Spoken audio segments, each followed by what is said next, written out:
Hello, this is Titanosaurus Productions, and welcome to Cancelled Kaiju Film Friday and Ultraseven Saturday. For Cancelled Kaiju Film Friday, this is the first cancelled TV episode.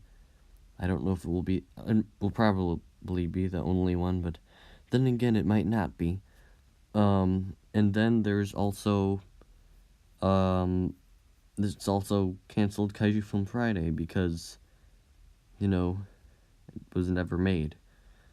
Now, it's Sunday as I'm recording this, and I'm going to be uploading it on this very same day.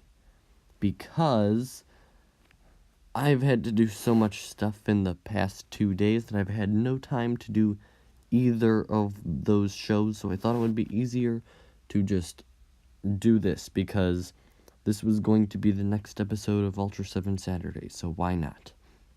As for Cancelled Kaiju Film Friday, it will continue next Friday with Godzilla Legend of the Asuka Fortress, like I said in the last episode.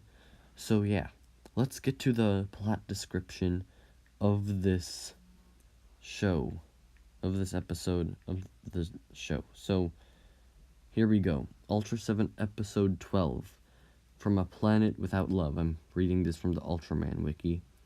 Air date, let's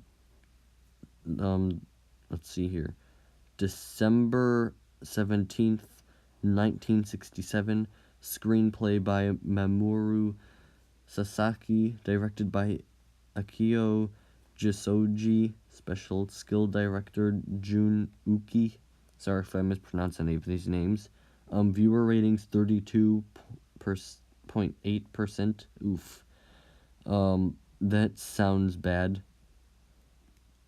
I heard that Ultraseven got a lot of 30% or whatever. They make it sound like it's a good thing when they said that. From what I don't remember where I heard that, but it was somewhere, and it almost sounded like they were saying it as a good thing, like they got over 32.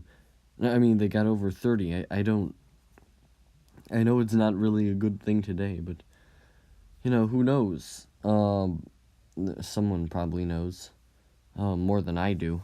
If Ultraseven usually gets higher ratings, it got such a low rating this time because of the reason why it was canceled, which we'll get to.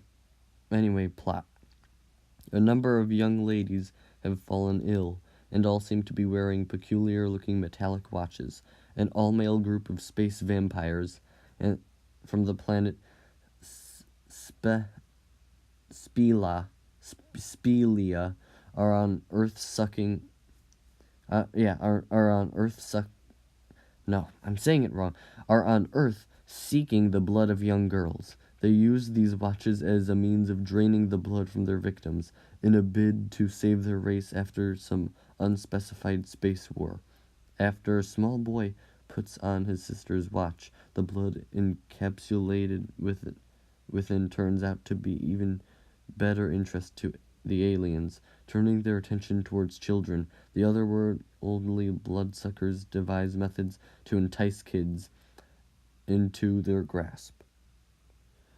I would be asking what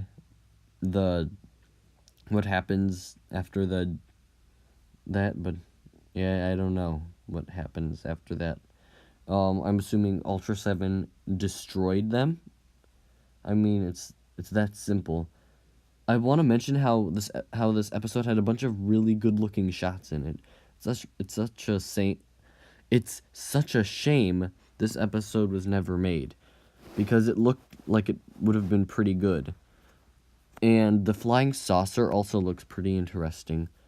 But let's read the reason it was canceled, which I happen to know because I have the complete Ultraseven series on DVD, so it showed in the little booklet with all the episodes why this one wasn't on there.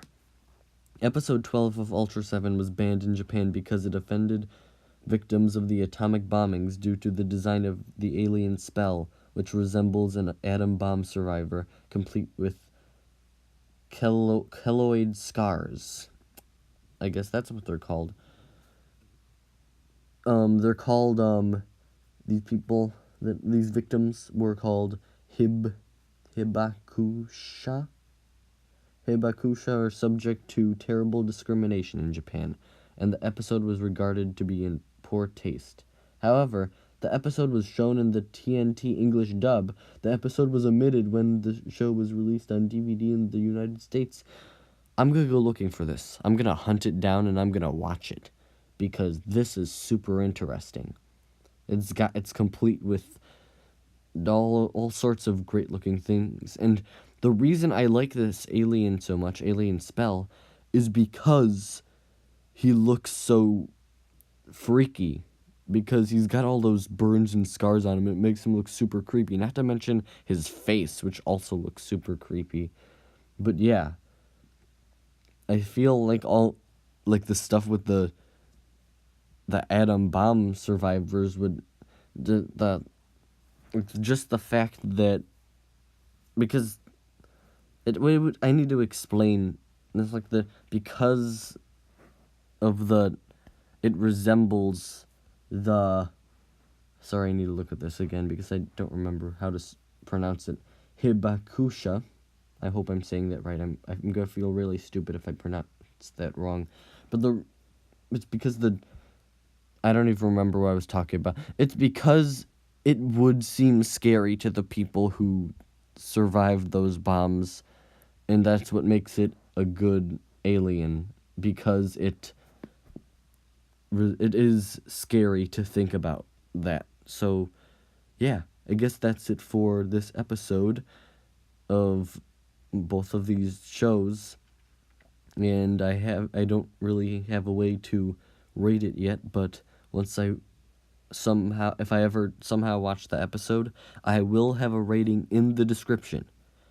Now that's all for this video. Goodbye.